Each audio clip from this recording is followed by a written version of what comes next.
आपल्यासोबत आहेत भाजपचे आमदार चित्रा ताई वाघ. ताई, काय सांगणार? पाहायला जर गेलं तर राज्याचे मुख्य अतिरिक्त सचिव जे आहेत मनीषा म्हैसकर, त्यांनी खळबळजनक असे वक्तव्य केलेले आहे. ते म्हणतात की 2023ला ज्यावेळी सत्ता आली, म्हणजे फडणवीस, अजित पवार आणि शिंदे साहेबांची सत्ता आली, त्यावेळी मला विभागामध्ये काम करण्यासाठी डावलण्यात आलेलं आहे. एकंदरीत असं खळबळजनक आरोप केलेले आहे.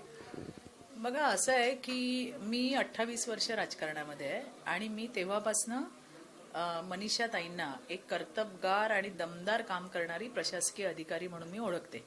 म्हणजे अगदी त्या सांगलीच्या कलेक्टर वगैरे होत्या तेव्हापासून म्हणजे खूप चांगलं काम त्यांचं आहे. आता त्यांचा इतका प्रदीर्घ असा हा प्रवास आहे, त्यामुळे नेमकं हे कुणाच्या टेन्युअरमध्ये झालं किंवा काय झालं याच्याबद्दलची स्पष्टता यायला पाहिजे असं माझ्यासारख्या कार्यकर्तीला वाटतं. कारण आता देवेंद्रजींचं आपण कामाची पद्धत जी बघतो तर कायमच महिलांना प्राधान्य देणारं असं आपलं नेतृत्व आहे, ज्याच्यामध्ये तुम्हाला मला कित्येक नावं सांगता येतील.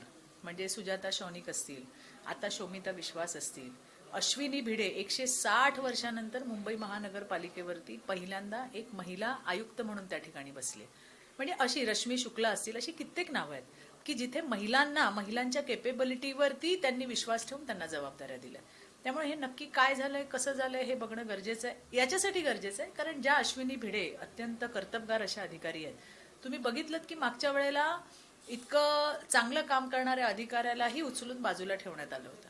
पण जेव्हा देवेंद्रजी मुख्यमंत्री झाले तेव्हा पुन्हा एकदा अश्विनीताईंना त्यांनी सोबत घेतलं, मुख्य प्रवाहात आणलं आणि मेट्रोसारखं महत्वाचं काम, जे म्हणजे खरोखर एखाद्या पुरुषालाही लाजवेल इतकं सुंदर देदीप्यमान असं काम, हे अश्विनीताई भिडेंच्या माध्यमातून त्या ठिकाणी झालंय. आणि म्हणून मला असं वाटतं की प्रत्येक वेळेला महिलांना प्राधान्य देणारच काम हे देवेंद्रजींच्या माध्यमातून होतं, त्यांच्या सरकारच्या माध्यमातून. हे नक्की कधीचा काळ आहे, हे कुठले मंत्री बोलले याच्याबद्दल पण मला असं मला म्हणायचंय की असं मोघम काही येण्यापेक्षा त्यांनी जर ती स्पष्टता तिथे आणली तर बोलणं जास्त सुलभ होईल.